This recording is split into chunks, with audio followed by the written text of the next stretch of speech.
transmite a mensagem de Deus também tem que ter humildade de ouvir outras pessoas transmitirem a mensagem do Senhor. Né? Muitos querem levantar para ensinar, mas não querem sentar para aprender. Né? As pessoas elas querem uma subida meteórica. Né? Eu mal sei de nada, eu nem sei de nada, mas eu já quero lá ser líder e apacentar e cuidar e mostrar como é. E não funciona assim, porque o próprio livro de Eclesiastes 3 fala que há tempo para tudo. Não é à toa que o novo convertido, biblicamente falando, não pode ser pastor. Né? Justamente para que ele não caia na cilada do diabo, que é a soberba. Né? Cheguei agora, já quero sentar na janela. Né? Não sei de nada, mas já quero mostrar que eu sei de tudo. Então, Deus nos manda sentar para aprender. Nós não somos independentes. Nós precisamos uns dos outros. Isso também é uma questão de humildade. Humildade tem tudo a ver com o Evangelho. Perceba que Moisés ele era um tremendo homem de Deus. Ele fala que Moisés, quando ele morre, nem antes e nem depois, em toda a história de Israel, não haveria profeta como ele. Isso é um texto muito forte. Né? Imagina uma pessoa partir e dizer, olha, nunca teve e nunca terá alguém como esse cara. Mas uma vez ele estava sobrecarregado, toda Israel vinha trazer seus conflitos para ele julgar. Ele passou o dia inteiro julgando casos, de manhã e de tarde. Aí o sogro dele, Jetro, trouxe um conselho que era de Deus. Olha, Moisés, por que você não levanta outros homens de Deus? Para julgar casos de 50, casos de 100, casos de 1000. Tem muito fardo sobre você. E Moisés ouviu o seu sogro. E realmente aliviou. Porque a obra de Deus também não se faz sozinho. E nem sempre a gente vai poder estar lá. Deus levanta outros. Se Moisés fosse um cara arrogante, ele poderia dizer, quem é você para me aconselhar? Né? Eu sou o Moisés. Eu sou o cara que Deus usou para abrir o mar vermelho. Né? Eu consegui libertar o povo do Egito. Ele poderia se sobreviver. Tem gente que se exalta por tão pouco, por muito menos. Mas ele teve a humildade de ouvir o conselho do sogro, um homem mais velho, sábio, né? E ajudou ali na sua caminhada. Outro exemplo que nós temos foi Davi. Quando Davi comete adultério com Batseba, Deus envia o profeta Natan e traz uma mensagem para Davi. Mensagem, né, de conselho. Olha, eu vi o que você fez. Deus não gostou do que você fez. E Davi poderia se exaltar e dizer, eu sou o rei, quem é você para falar isso para mim? Né? Só quero mensagem de vitória. Como ousa falar do meu pecado? Eu faço o que eu quiser. Mas ele foi humilde. Na hora que o profeta falou do pecado dele, ele confessou dizendo, me perdoe. Deus me perdoe. Né? Eu pequei. Escreve o Salmo 41 dizendo, eu fui concebido em pecado, eu sei que eu errei. Então foi uma demonstração de humildade. Davi era um homem de Deus, mas reconhecia, eu preciso de outros homens de Deus. Davi escutava o profeta Samuel, Davi escuta nesse momento o profeta Natan. Então nós precisamos ter a humildade de dar ouvidos a pessoas de Deus. Pessoas que têm conselhos, sabedoria de Deus para nos ajudar, ainda que não seja aquilo que a gente queira ouvir. Porque às vezes a mensagem é um pouco pesada. É um pouquinho estreita. Já fala que o apóstolo Paulo ele ensinava a Timóteo. E Timóteo cresce, né? Tendo Paulo como seu mentor. Moisés ensinava Josué. Elias ensinava Eliseu. E nós crescemos. É muito bom aprender com quem sabe mais do que a gente. Às vezes é só um pouquinho a mais, mas sabe. E todos nós crescemos para a glória de Deus. O texto vai nos dizer que Deus manda Jeremias ir à casa do oleiro. E lá, ele contempla o oleiro trabalhando com barro. O oleiro trabalhando com barro, um barro que se estraga, né? E faz um vaso novo. A primeira coisa que Jeremias contempla lá é o testemunho em si. É o evento em si. Antes da mensagem, né? Antes de Deus dizer, olha, assim como eu fiz com esse barro, eu posso fazer com vocês, ó comunidade de Israel. A primeira coisa que Jeremias vê é o oleiro trabalhando com o barro, ou seja, ele vê algo físico. Ele testemunha isso.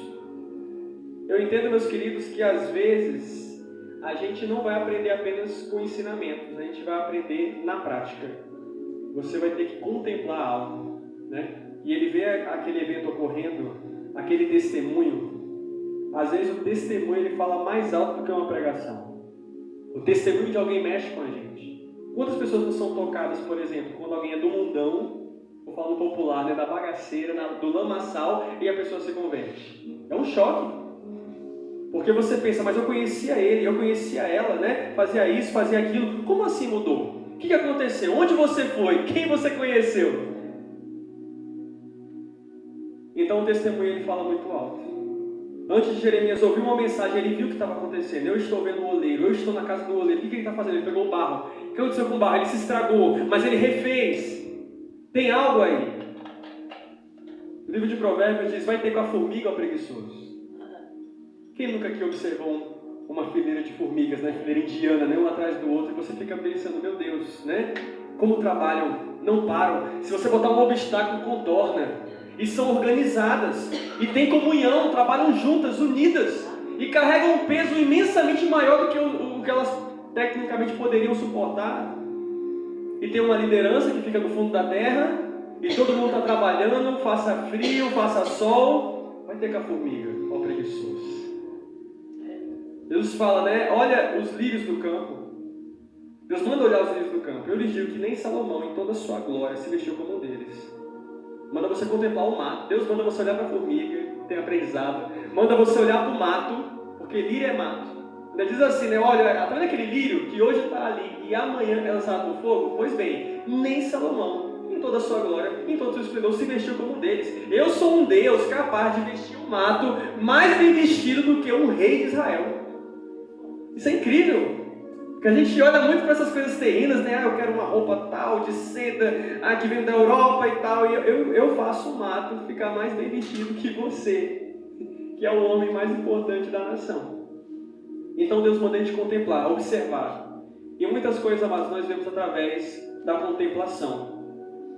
Você vê alguém, por exemplo, quebrando a cara porque desobedeceu a Deus, você já pensa, já não vou fazer isso. O outro se deu mal, eu não quero me dar mal, né? Você vê gente que desonra pai e mãe, aí lá na frente vai ter um filho que vai te dar dor de cabeça para você aprender como é bom. Enfim, nós aprendemos também, contemplando e com testemunhos. Então, no versículo 3, Jeremias diz, então fui à casa do oleiro e o vi trabalhando com a roda. Ele chega lá e ele contempla o oleiro trabalhando com a roda.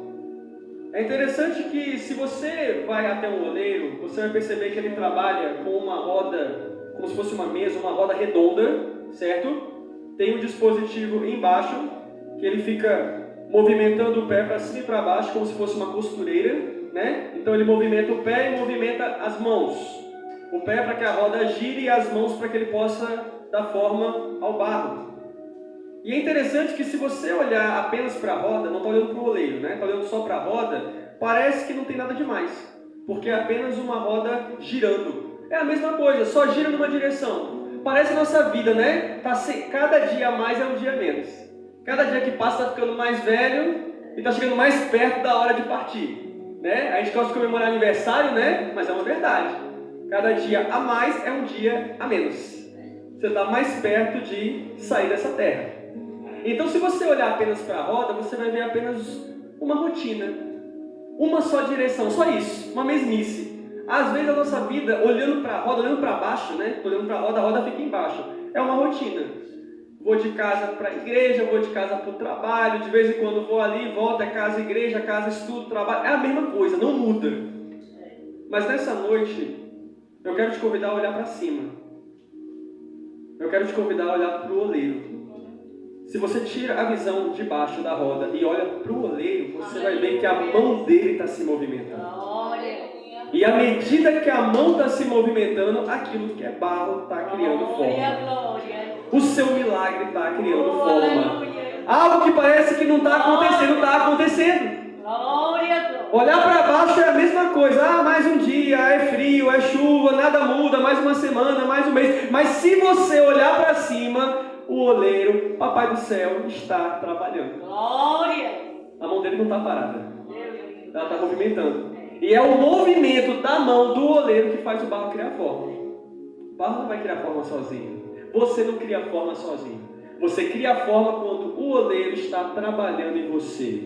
Glória! A Bíblia vai nos dizer, amados, que Ana, ano após ano, ela ia para o templo chorando, né? Porque ela era estéril. Você já imaginou o que as pessoas não diziam, não comentavam, não cochichavam? Eu quero conjecturar sem ferir o texto. Aquilo que o diabo jogava na mente dela, desiste, mulher, tu nunca vai ser mãe. Você é estéril. De você não vai sair nada. E o texto fala que ano após ano. É difícil, né? Porque as pessoas são muito imediatistas, sem paciência. Eu quero algo para ontem. Tem gente que, se Deus não der aquilo que ela quer, em 2, 3 meses já sai da igreja, se rebela, fala mal de todo mundo. Ano após ano a mulher ia para a igreja. E a mesma petição: eu quero ser mãe, eu quero gerar. A outra, né, a Penina, tinha vários, e eu? Mas chegou um dia que Deus abriu a madre dela. Parecia que era a mesma rotina, todo ano a mesma coisa. Chegou o ano da diferença. E Deus enviou o menino Samuel.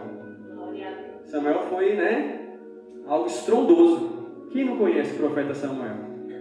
E se não bastasse isso, depois de Samuel ainda veio mais 5. E teve filhos e filhas, né? Abriu mesmo a porteira, gerou, fez família mesmo. Há um tempo. Há um propósito de Deus nas nossas vidas. Na carta da igreja de Esmirna fala de uma aprovação. Rarissimamente uma igreja é levantada hoje com o nome de Esmirna, porque a mensagem é pesada. A mensagem é ser fiel até a morte e dar-te a coroa da vida. O povo não quer falar isso, não quer pregar isso, não quer ouvir isso, né? Todo mundo quer ser Filadélfia, que é de mais honra, vitória e tudo mais. Ser fiel até a morte. Aí ele fala: o diabo lançará algum de vocês na prisão. Que palavra difícil. É para a igreja do Senhor. Ei, igreja perseguida. O diabo está com fúria. E ele vai pegar alguns de vocês, não são todos, e vai jogar na prisão. Ninguém quer ser preso, ninguém quer perder a liberdade. Vocês sofrerão perseguição por 10 dias. Então ele começa dizendo para a igreja vai ter perseguição. Igreja tem perseguição. Igreja vai ter provação, nós somos provados. A Bíblia fala que é necessário passarmos por muitas provações para darmos o reino dos céus. Eu sei que é doloroso, é difícil, mas assim é a palavra de Deus, não podemos fugir dela. Então a igreja tem provação, a igreja é perseguida. Porém, olha o que ele fala: vocês sofreram perseguição. Certo, qual a próxima parte? Por 10 dias. Tem um prazo para acabar. Deserto não é para sempre. Vale não é para sempre. O estreito que você está passando não é para sempre. É um tempo. E um dia vai acabar. Nem que seja na hora da nossa morte, mas vai acabar. Porque quando passa para lá é só bênção. Lá sim é só vitória. É paz, é gozo, é alegria. Nem que seja nessa hora. Mas vai acabar. Então se apegue com o Senhor, porque Ele não desistiu de ti. Jeremias disse que, versículo 3, né, na casa do oleiro, ele viu o oleiro trabalhando com barro. Vamos traduzir esse versículo. Na casa do oleiro. O oleiro é o pai. Na casa do oleiro. A casa do oleiro é a igreja. Na casa do oleiro, ou seja, na igreja, Jeremias viu o oleiro trabalhando com o barro. Quem é o barro? Somos nós. Assim que Deus criou o homem, e o homem peca, Deus disse que o homem é pó, e ao pó voltará. Barro nada mais é do que pó com água. E só relembrando que a água na Bíblia muitas vezes representa o Espírito Santo de Deus. Porque é o Espírito Santo que nos purifica do pecado. E o que é que nos tira a sujeira? Água. Você toma banho todos os dias, pelo menos eu acho. Usando água. É a água que tira a sujeira. É o Espírito Santo que nos purifica. Eu não posso me purificar por mim mesmo, né? É o sangue do Cordeiro que nos purifica. Então, na casa do oleiro, na casa do Pai, na igreja, ele viu o oleiro trabalhando com o barro. Ele viu Deus trabalhando com o homem. A igreja é o lugar onde Deus trabalha em você. Aqui é mais um argumento contra desigrejados. Porque aqui você pode ter um ou outro desentendimento, mas se você está lutando para estar aqui, você já está melhor do que quem é desigrejado. Porque muitos caíram nessa fábula do diabo e estão no conforto em casa. Não estou dizendo que você tem que vir para cá para se sentir mal. As igrejas variam, né? Cada um é cada um. Mas entenda que aqui é um lugar de pessoas imperfeitas. Se você chegou aqui, já tem imperfeição, porque você não é perfeito. Nós não somos super-heróis. Super-herói é Jesus. Igreja é o lugar onde Deus trabalha em nós. A Bíblia diz que a fé vem pelo ouvir. E ouvir o quê? A palavra de Deus. Igreja é onde se prega a palavra de Deus. Você pode passar o dia ouvindo porcaria, vendo coisas que não edificam, programações que não edificam. Você pode estar ouvindo bobagens, besteiras, mentiras, coisas fúteis, inúteis. Eu não sei como passa o seu dia. Até coisas úteis, mas do ponto de vista secular, né? Científico, histórico, eu não sei. Mas aqui você vai ouvir a palavra de Deus. E o que nos dá fé, o que mantém a sua fé é a palavra. Veja bem, eu não estou pregando sobre mim. O pastor Américo, por exemplo, não veio aqui falar da vida do pastor Américo. Eu não tenho nada para te oferecer, eu não vou conseguir mudar você em nada. Mas eu estou pregando a alguém que está vivo. Aleluia. A gente passa, mas ele não passa. Glória. O túmulo dele está vazio lá em Israel. Ele vive. O autor dessa palavra, que sempre existiu e sempre existirá, até lá na cabeça, né? Como pode algo que sempre existiu? Ele está aqui hoje. A fé vem pelo ouvir e ouvir a palavra de Deus. Então quando você vem na casa do oleiro, o oleiro está trabalhando em você que é barro, porque a sua fé está continuando. Você tem noção de quanto tempo o diabo tem trabalhado para tirar a sua fé? Para fazer você se desviar, apostatar, esfriar, se rebelar, desistir, olha para fulano, olha para ciclano. Tem gente que se o pastor não der a paz do Senhor, a pessoa já fecha a cara. Eu mesmo, às vezes, eu sou cego, né? Eu estou conversando com uma pessoa aqui, eu não vejo alguém aqui. Ou então eu estou com um problema, eu estou precisando de algo lá longe, eu não vejo alguém passando. Se a pessoa tiver a mente fraca, né, o diabo fala, né? Olha, metido, viu, não quis falar, né? E você é cheio de problema, coisa para resolver, conta para pagar. Entenda que a Bíblia fala que Deus está onde houver 2 ou mais reunidos no meu nome, a Deus estarei presente. Aqui tem mais de 2. Glória a Deus. Só o casal de líderes já são 2, né? Então ele já está aqui. Aqui tem mais de 2. Então Deus está presente nesse lugar. Glória a Deus. Você está no lugar onde Deus está presente. Glória. E a igreja é lugar de salvação. Deus pode salvar em qualquer lugar, mas aqui é um lugar de salvação. A Bíblia fala que quando a igreja primitiva começou a ser perseguida, acharam, né? Eita, vamos começar a matar o povo de Deus, prender o povo de Deus, eles vão temer que não vão querer mais Cristo. Pelo contrário, isso motivou ainda mais. Quem era de fora começou a ver os cristãos verdadeiros morrendo por Cristo. Isso despertou, nossa, esse Cristo é verdadeiro. Eles estão abrindo mão da própria vida. Eu quero me converter. E a igreja primitiva crescia. E a Bíblia diz que enquanto os imperadores romanos perseguiam o povo de Deus, a Bíblia diz que dia após dia Deus ia acrescentando os que iam sendo salvos. É Deus que traz você para se salvar da igreja. Você está aqui porque Deus te acrescentou. Venha para cá, venha para o meu rebanho, vou te colocar ali, e você aí achando, né? Ah, fui eu, um dia eu me interessei. A Bíblia fala que Deus é quem efetua em vós o querer e o realizar. Você quis porque Ele quis, você fez porque Ele quis que você fizesse. Então, igreja é um lugar de aumentar a fé, igreja é um lugar de presença de Deus, igreja é um lugar de salvação. Então, igreja é um lugar onde o oleiro trabalha no barro. Se permita ser trabalhado. Ele quer trabalhar em você. Aleluia! Ele está trabalhando em você. Versículo 4 vai dizer: mas o vaso de barro que estava formando estragou-se em suas mãos, e ele o refez, moldando outro vaso de acordo com a sua vontade. O vaso que estava na mão do oleiro se quebrou, estragou, destruiu, e ele refez outro. Amados, é melhor ser um vaso quebrado na mão do Senhor do que um vaso bonitinho na mão de Satanás. Mas a pessoa diz assim: nossa, mas no mundo eu tinha isso, eu tinha aquilo, eu tinha uma paz, estava confortável. Claro, você estava do jeito que o diabo queria que você tivesse. Não saia daqui, porque na zona de conforto você não quer se mover. Mas em Cristo a coisa é diferente. O Cristo que nós estamos pregando aqui nessa noite, o verdadeiro Cristo, Ele não te obriga a ficar. Ele não está aqui prometendo bênção material para você ficar. Se você está atrás só de coisa material, você não ama a Deus, você é um interesseiro. Ele te prometeu algo infinitamente melhor, que muitos de nós não valorizam: salvação. Morreu na cruz do Calvário. Ele tem algo que você nem imagina. E Ele quer te quebrar. Ele quer tratar você. Esse Deus que é o oleiro, Ele quer tratar cada um de nós. Sabe aquele pecado? Talvez um pecado oculto, talvez uma lista de pecados, não sei, não te conheço, meu Deus te conhece. Ele quer tratar você. Porque você não tem que ficar do jeito que você quer, você tem que ficar do jeito que Ele quer. A mensagem, a essência do vaso na mão do oleiro, muitos pensam que a ideia é: eu vou ficar um vaso pronto para ser exaltado. Não é isso. Pelo contrário, é uma constante conversão. É uma constante libertação.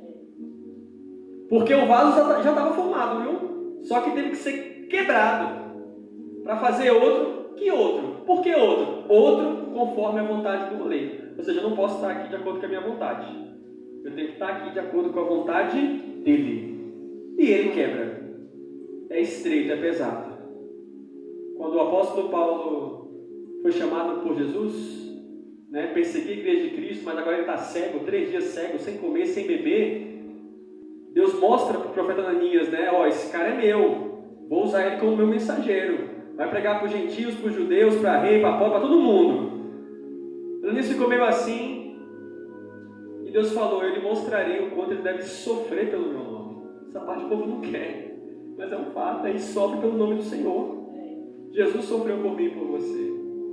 E se necessário a gente vai sofrer, porque seremos humilhados, seremos perseguidos, seremos incompreendidos, seremos escanteados, isolados. Jesus nunca foi popular. A pregação do Evangelho não é popular, ela causa raiva, porque ela prega a porta estreita, o mundo gosta de porta larga.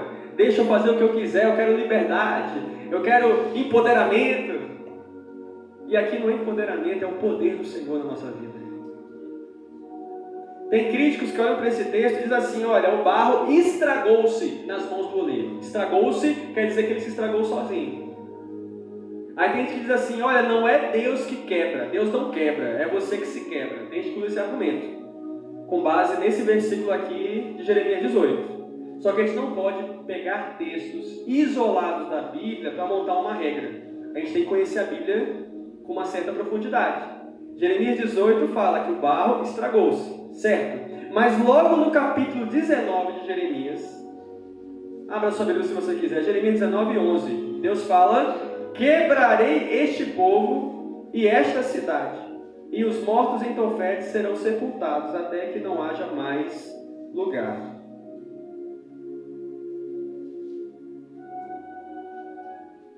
Jeremias 18, o barro se quebra. Jeremias 19, Deus aqui quebra. Quebrarei este povo. Quebrarei esta cidade. Então, meus queridos, não vamos mudar a palavra, viu? Deus quebra. Ele constrói, mas ele quebra. A Bíblia fala que ele fere, mas está do ferido. Está lá no livro de Jó. Ele pode permitir o banquete, mas pode permitir o deserto. Há tempo de falar, há tempo de calar. Eclesiastes 3, há tempo de chorar, há tempo de sorrir. A gente só quer sorrir, né? Mas tem tempo de choro, de derramamento de lágrimas. Deus está trabalhando em você, você é barro, e Ele está amassando, Ele está apertando, Ele está pressionando. Aleluia! Quando Jesus foi entregue aos romanos, Ele estava no Jardim das Oliveiras, também chamado Getsemane. E o que me chama a atenção de um jardim de oliveira é que quando se você quiser o azeite é algo bom, é caro, né? Serve para você passar nas feridas, serve para comida, serve para você consagrar alguém, serve como medicina, né? Na parábola do bom samaritano, o cara que estava espancado, foi usado azeite. Para você conseguir azeite, você tem que espremer a oliva. E é muito oliva para pouco azeite. Ou seja, para você tirar o melhor, tem que ser na base da pressão. É na pressão que você é moldado. Deus ele fala assim, coloquei o meu povo no deserto para saber o que havia no seu coração. Você imaginou um pai colocar o seu povo no deserto? Ah, Senhor, eu quero ficar no jardim, no manancial, no deserto. Porque eu quero saber o que tem dentro de você. Eu quero saber se você vai me dar glória no deserto, se você vai murmurar, se você vai fazer que nem aquele povo do deserto que ficou, porque lá no Egito tinha pepino e tinha cebola. Ou você é daquele povo que vai olhar lá para frente, não, mas em Canaã, Deus prometeu uma terra que manda leite e mel. Não vou olhar para o pepino e cebola do Egito, eu vou olhar para aquilo que Deus prometeu. Se você agradece, não agradece, se você continua sendo crente, tem gente que sai da igreja porque a coisa está ruim. Aí tem gente que sai da igreja porque a coisa está muito boa, está tão boa que eu não tenho mais tempo de ir para Deus, vou viajar e só curtir. Qual é a sua desculpa? Deus quebra pessoas, amados. Eu estou falando de um Deus que fecha a porta, porque na carta à igreja de Filadélfia, né, ele tem a chave de Davi, né? O que ele abre ninguém fecha, o que ele fez ninguém abre, ele que fechou a arca de Noé. Deus toca na saúde, permite doença, Deus traz vida, traz morte, Ele quebra, Ele trata, Ele faz o que Ele quiser. Glória! Não posso pregar um Deus diferente. Aleluia! E as pessoas não gostam, né? Porque elas estão com o ego muito amaciado, ela quer, né? Aquela coisinha muito fofinha, docinha, né? Não é o Deus da Bíblia. Deus enviou o seu filho foi crucificado. O negócio é sério. Ninguém manda um filho para morrer no seu lugar porque a coisa tá boa. Mandou porque eu e você merecíamos o inferno. Ele queria dar uma chance, uma oportunidade. Deus quer pessoas. Deus faz o ingrato, né, precisar novamente. Não está valorizando? Tiro. Para você aprender a ser humilde. Para tratar o seu coração, tratar o seu ego. É interessante, meus queridos, que aqui o vaso se quebrou e me chama a atenção que ninguém gosta de vaso quebrado. Uma pergunta básica: se um vaso de porcelana quebrar na sua casa, você vai pegar uma durex e remendar? Você não vai fazer isso. Ah, que coisa horrível, joga fora. Eu vou no centro, naquela loja tal. Hoje com a internet é até mais fácil, né? Manda que a Shopee entrega no Mercado Livre, do jeito que você quer, o tamanho que você quer, enfim. Mas quando o vaso quebra, você não quer ficar mais. Ninguém pega um vaso quebrado e passa durex e cola. Me dê aí a super bond, cola de sapato. Ninguém faz isso. Você joga fora, quebrou, joga fora. Mas Deus não é assim. Quando o vaso quebra, Ele restaura. Ou seja, o homem ele descarta aquilo que é descartável para o homem. Esse Deus não, Ele não trata você como descartável. Para Deus você presta. Talvez a sua família te descartou. Alguém está te descartando. Mas Ele está te acolhendo. Está trazendo: ei, eu te conserto. Ei, caiu, mas eu te levanto. Me chama a atenção, pastor, que quando o oleiro ele quebra o vaso, ele está quebrando, tá? Mas está quebrando nas mãos, não é nos pés. Sabe o que eu entendo por quebrar nas mãos? Estou quebrando você, mas você ainda está no meu controle. Você não saiu da minha mão.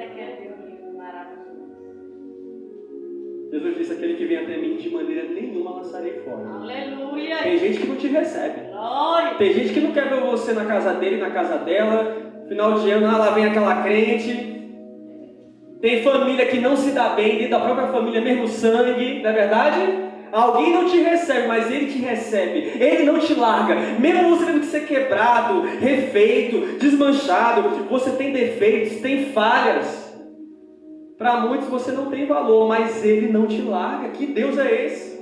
Esse é o oleiro. Glória a Deus. Aleluia. Pode estar estreito, você está na mão dele. Ele fala em Isaías, né? Não há quem possa escapar das minhas mãos. Você não escapa, não. Você é do Senhor. Você é filho, filha, e papai não abre mão de um filho, não abre mão de uma filha. Glória a Deus. O texto fala que ele teve que refazer. Imagina você fazendo um vaso. Por que teve que refazer? Teve que refazer porque não estava ficando bom. Tem pessoas que Deus tem que refazer, porque do jeito que está, não está bom. Aleluia. Ah, mas eu sou presbítero do ministério, eu tenho um título, eu tenho uma carteirinha da convenção das assembleias e tal, mas é uma pessoa grosseira, trata mal a esposa. Tem que refazer. Essa carteirinha não serve de nada. Serve pro ego do homem. Ah, porque eu sou a missionária fulana de tal, mas mais fofoca do que tudo. Ah, se pregasse como falar da vida dos outros, não serve de nada. Tem que refazer. A Bíblia fala que a diaconismo pode ser uma mulher faladeira. Está lá na palavra. Né? Como é que eu quero servir ao Senhor se eu falo e falo aquilo que não deve, né? Porque se falasse que edifica, Deus não ia reclamar. Deus não vai edificar se você é uma bênção. Se você é uma pessoa grata. Se você edifica. Se você tem a palavra certa. Se você é humilde. Né? Se você sabe se portar nos ambientes. Então teve que desmanchar. Ele é aquele que endireita as veredas tortuosas. Entenda, meus queridos, que tem gente que diz que quer melhorar, mas quando Deus começa a trabalhar, a pessoa não quer. Eu conheço pessoas assim. Tem 10 anos que conhece a igreja, 20 anos, 30 anos, mas a natureza, a essência não mudou. Continua a mesma coisa, religiosidade, sabe, sepulcro caiado, veste saia longa, veste terno, gravata, pode ter título, mas não mudou. Ah, eu quero melhorar. Mentira. Mentira, sabe por quê? Porque o oleiro, ele quer atrapalhar, mas a pessoa que não deixa. Aí a gente está pregando a palavra, porque está me julgando. Porque é indireta, né? Porque o pastor de fora deve estar sabendo, porque o pastor local contou a vida de alguém. Como se tivesse tempo para isso. Não se permite ser trabalhado. Trata a vida como cardápio, né? Essa parte aqui eu quero, essa parte eu não quero. Se tocar no meu pecado, eu finjo que não é comigo, vou ignorar, né? Eu julgo os outros com pecados que eu não cometo. Eu olho para aquilo que eu não cometo. E o que eu estou cometendo? Meu Deus. Como o oleiro vai trabalhar, amados? Tem gente que diz assim, não, mas eu estou em libertação. Até quando? Está em libertação eternamente? Passa 1 ano, 2 anos, 3 anos. A gente tem que ter uma tolerância, mas tem coisa que já passa do absurdo. Tem gente que diz assim, não, mas só Deus para me julgar. Primeiro que é mentira, porque a Bíblia fala que a gente tem autoridade para julgar de acordo com a correta justiça, né? Não é julgamento carnal de apontamento. Mas nós temos que dizer o que é certo e o que é errado, senão a gente não prega mais. Segundo, se é Deus que vai te julgar, minha pergunta é, isso não te assusta? Porque isso me assusta. Um dia todos nós, o apóstolo Paulo disse que todos nós compareceremos diante do tribunal de Deus. Você vai comparecer. Você vai ser chamada. Você vai ser chamado. Pode ter 1 trilhão de pessoas com o teu nome. Ele vai chamar você sabendo que é você. Fulano, filho de ciclano com Beltrano, da época tal, da geração tal. Compareça. E ali não tem como mandar representante. Vai lá no meu lugar, não tem como não. Eu te dou procuração, me representa, é você. É você que vai estar diante dele. E o que vamos dizer para ele? Né? Gente que só aceita profecia de bênção. Palavra de bênção eu quero. Se não for, tantas igrejas vazias, amados. Tantos ditos pregadores vazios. É a mesma coisa, sabe? Vamos ver o propósito, o renovo. Parece que Deus é o gênio da lâmpada que está aqui para nos exaltar sempre. O foco é esse. O foco é Ele ser exaltado e a gente se converter. Pode vir bênção? Vai vir bênção. Eu sei disso, mas é algo a mais. Seu coração não pode estar preso nisso, não. Pergunta básica. Você ama seu pai e sua mãe pelas coisas que eles te dão ou te deram? Você pensa, não, meu pai, minha mãe, nossa, é alguém, né, de uma importância que o dinheiro não pode comprar. Pois é. Não seja interesseiro com o pai do céu. Ele é mais importante que o seu pai da terra, que a sua mãe da terra. Até porque ele fez o seu pai, ele fez sua mãe, seu fôlego de vida. Ele escolheu você ser filho de alguém. Foi ele, um dia fulano vai ser filho de fulano, com meu Deus, eu escolhi. A data que você ia nascer, a sua cor de pele, seu tipo de cabelo, ele escolheu tudo em você. Aí tem gente que deturpa a palavra, né, por conveniência. Se pegar certos assuntos, né, falar de tatuagem, se falar de ciúme, tem ciúme no povo de Deus, né? Ciúme dentro do casal, ciúme ministerial, briga por cargo. Se falar de sensualidade, né, alguém fecha a cara, é a palavra. O oleiro quer tratar com você. Simples.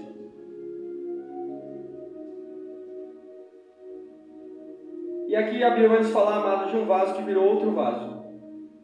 Era um vaso de um jeito, mas teve que virar outro vaso de acordo com o que o Senhor queria. Deus, Ele quer que você seja de acordo com o que Ele quer, amados.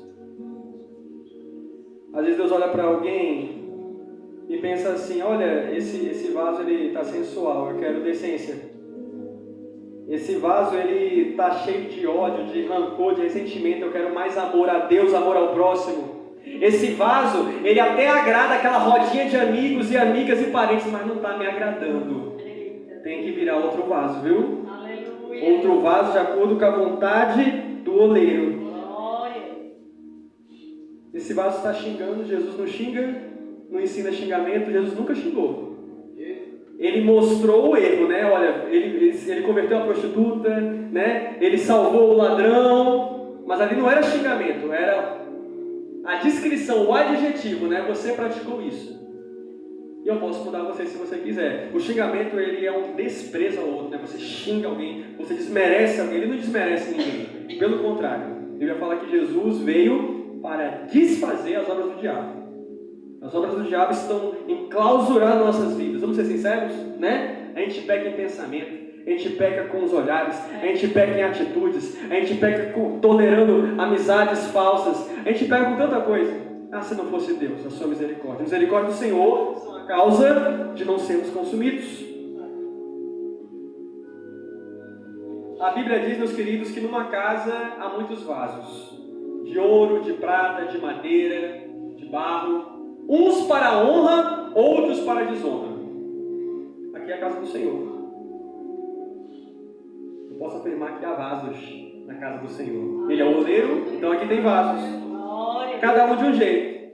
Mas a minha pergunta é, que tipo de vaso você é? Será que você é um vaso para honra ou um vaso para desonra? Porque está na Bíblia que numa casa há vasos com diferentes finalidades. Qual é a sua finalidade? Então o texto fala que ele o refez, moldando outro vaso de acordo com a sua vontade.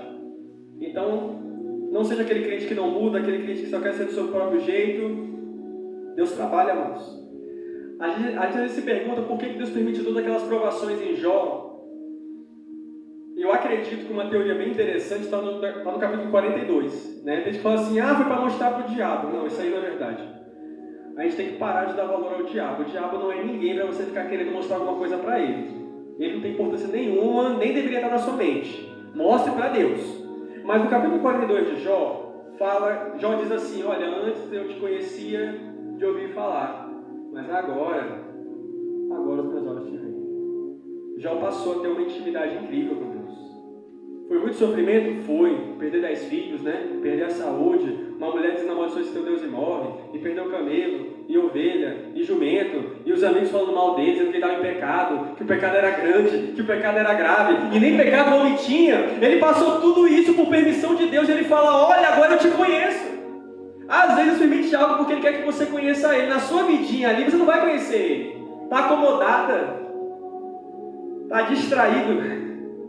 O foco está em outras coisas. E ele quer que você conheça. Não importa a geração, se é a de Abraão, se é a de Noé, se é de Eliseu, se é de Davi, se é a do apóstolo Paulo, Pedro, João, a nossa. Ele quer que você conheça ele. Você tem que ter intimidade com seu pai.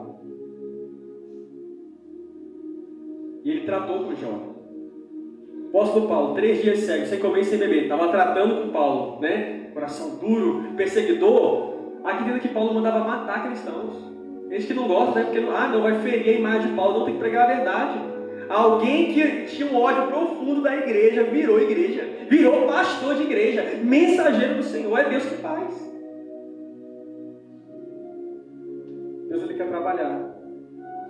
Trabalhou em Naamã quando mergulhou naquele rio podre do Jordão.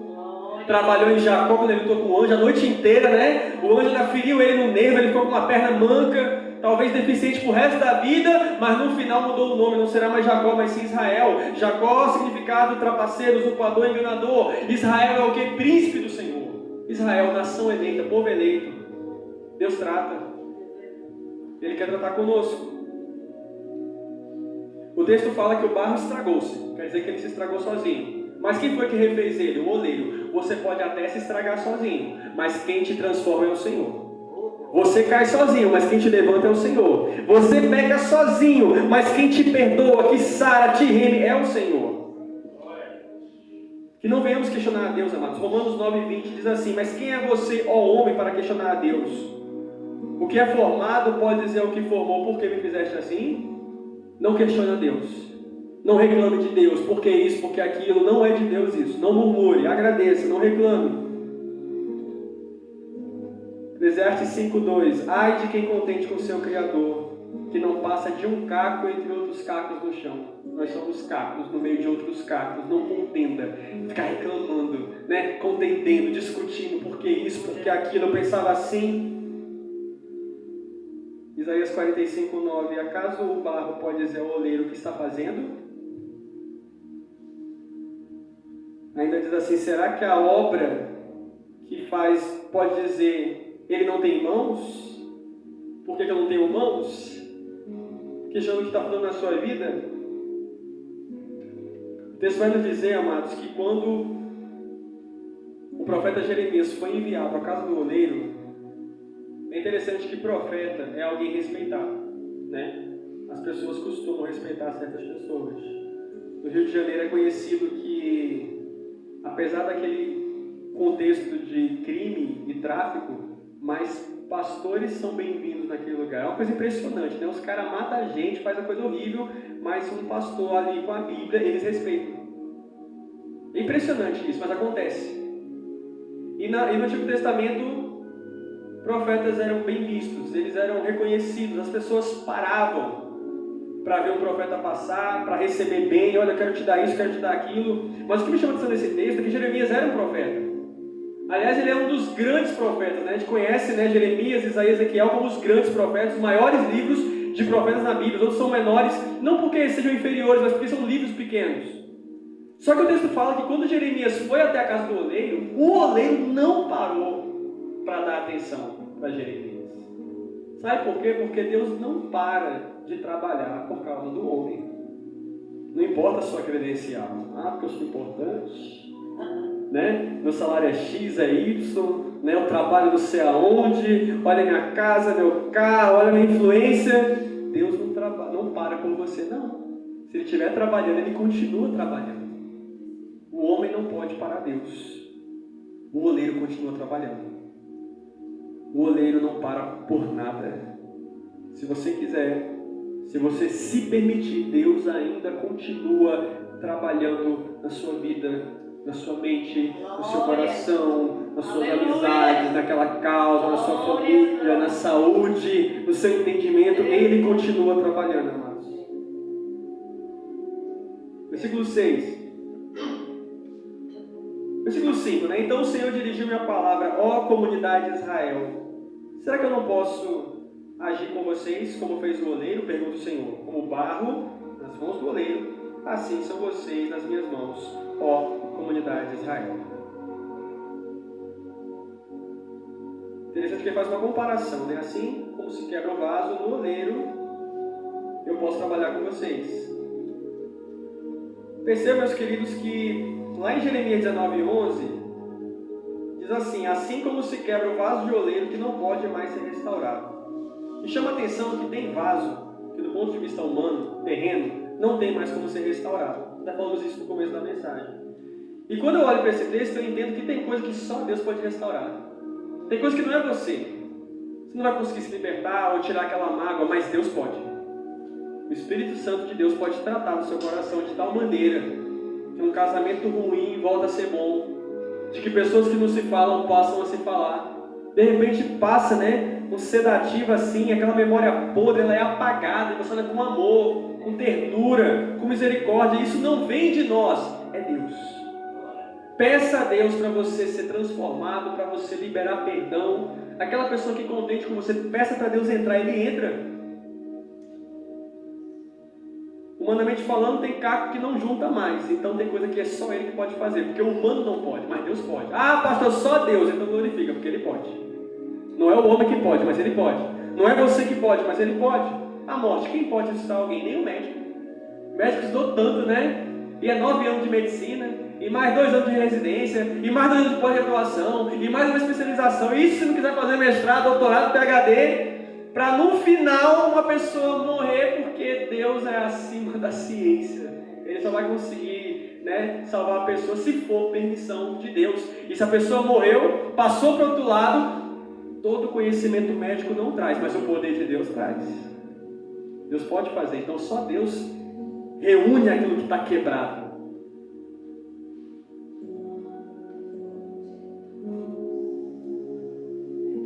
Quero trazer algumas lições dentro desse texto, creio que vai dar tempo. Quando o oleiro fazia o vaso, a primeira coisa que ele colocava dentro do vaso era água. Porque se tivesse algum furinho, alguma brecha, o que seria perdido é água, e água é algo comum. Era uma forma de testar o vaso. Teste de qualidade. Vendo que está bom, agora eu vou colocar óleo, agora eu vou colocar perfume. Então, primeiro, Deus não vai dar algo assim extremamente precioso. Será que não tem uma brecha? Deus não vai desperdiçar algo. Ele vai observar você, se tem uma rachadura, se tem algo para depois que fechou as brechas, aí que vem o bálsamo do Senhor. Aí que vem o azeite. O azeite, biblicamente falando, também representa a presença de Deus. Não é uma presença que possa ser desperdiçada. Esses dias alguém comentou comigo que foi para um evento de Deus, né, para buscar a Deus e tal, e sentiu mal. E quando chegou lá, viu todo mundo se aquebrantando, chorando, mudando, dizendo que ia mudar o casamento, que precisava disso e tal, e a pessoa viu que realmente estava vivendo uma vida de faz de conta. Tô brincando de ser crente. Tô lá sempre no domingos e tal, mas por que todo mundo sentiu a presença do Espírito Santo e eu não senti? Essa pessoa falou isso para mim. Eu já imaginava. Mas tem coisa que é só Deus que pode mostrar. só Deus. Eu não tenho como brincar de ser crente. Eu não tenho como enganar Deus, né? Deus não é menino para colocar ele no bolso. Para Deus não é o dinheiro, a fama, a honra, não. É coração sincero. É humildade de verdade, é santidade, é obediência, é mansidão, é ser afrontado. Tá doendo, mas não vou ser uma pessoa carnal, porque eu não vou dar glória para as trevas, não vou fazer a vontade do inimigo. Sei que é difícil. Às vezes, as principais características que mostram que você é crente é algo que ninguém está vendo, mas Deus está vendo. E Deus tem glorificado na sua vida, é isso. Glória a Deus. Não tem como agradar a dois senhores. Estou no mundo, estou na igreja, está tudo bem. Não. Todo mundo recebeu a presença, menos eu. A pessoa falou isso. Eu não senti, eu vi que eu estava tentando, mas não é como um celular, né? Que você passa a tela e muda e acontece, vou para tal canto. Não, Deus não é manipulável. Não é manipulável. Ele vai descer em você se ele vê algo em você. Eu não estou falando de algo dessa terra, né? É quebrantamento, é simplicidade, é busca, é renúncia. Tem que abrir mão de certas coisas. Então, primeiro vem pouco, depois vem o melhor. O melhor é o básico. Quando você coloca um vaso diante da luz, a luz também mostra defeitos do vaso. O goleiro faz isso. Vamos ver aqui os defeitos. Então o vaso ele tem que ser colocado diante da luz da palavra. Guardei a tua palavra no meu coração para não pecar contra ti, disse o salmista. Lâmpada para os meus pés é a tua palavra e luz para o meu caminho. O vaso tem que ser colocado diante da luz da palavra. E essa luz aqui vai olhar para você e vai mostrar. Tem defeito, não tem defeito, está com uma brecha, não está com uma brecha. É essa luz que determina. Se está fora dessa luz, meu querido, tem que mudar. Não está bom. O barro ele pode ter pedras. E você tem que ser tratado, tem que tirar essas pedras. Por isso Jeremias ele profetiza, né? Lá no capítulo 1, chamado Jeremias, né? Deus chama ele desde o ventre e diz: estou te levando como profeta, eu vou te levar às nações para arrancar e para derribar. Isso aqui é pesado. Ninguém quer ouvir um profeta fazer isso, né? Arrancar e derribar. Quando você vai construir uma casa, e aqui eu tenho pessoas, né, que trabalham com construção civil, tem que tratar o terreno primeiro, né? Você não chegar e eu vou construir, não, tem que tirar a sujeira, e o mato, e o barro, tem que limpar o jardim, né, e tal. Tem que tirar aquelas pedras que atrapalham para depois construir. Deus tem que tirar de nós as pedras, né, do caminho. Tem que tirar, Ezequiel, próprio Ezequiel, tirarei o coração de pedra e colocarei o coração de carne. Endireitarei as veredas tortuosas. Tem que tirar a pedra. Existem aproximadamente uns 200 tipos de barro. Tem barro que tem melhor qualidade e tem barro que tem qualidade muito ruim.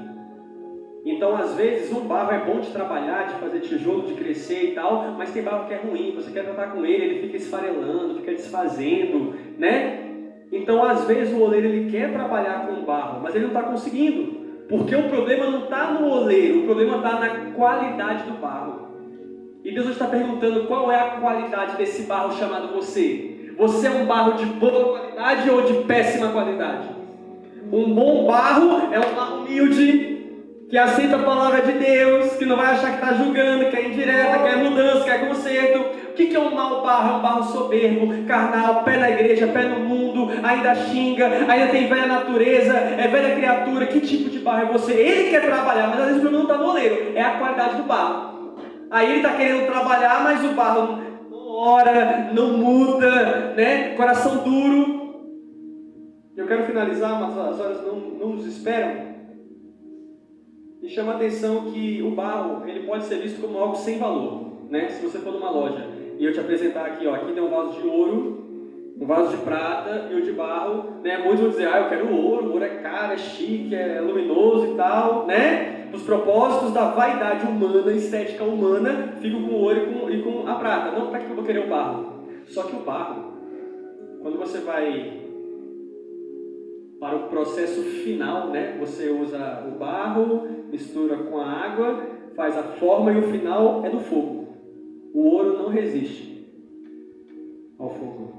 É chique, é bonito, é caro, mas não resiste. O barro resiste.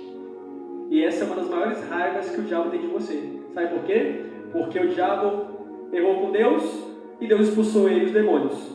E eles não têm mais chance, já estão condenados. Na Bíblia, né? Que o diabo já tem o destino certo. Essa é a raiva dele. Mas você, que é de barro, um elemento, né, que hoje está vivo, amanhã só Deus sabe, daqui a pouco vai para o barro também, vai para o buraco.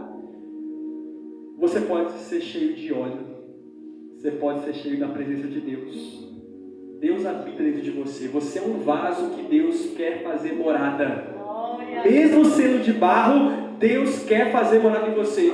Deus te dá uma chance de você ser tratado, dá tempo de ser tratado e no final ir para o céu. A casa definitiva do oleiro não é a igreja, é a glória. E aqueles anjos lá, né, que sonaram demônios, com todo aquele conhecimento, conhecem Deus, conhecem a glória de Deus, conhecem um monte de coisa que a gente nem sabe que existe, né? A gente só sabe que está na Bíblia. Isso aqui é uma gotinha que Deus revelou para nós. Tem muito mais além disso. Eles não têm mais chance.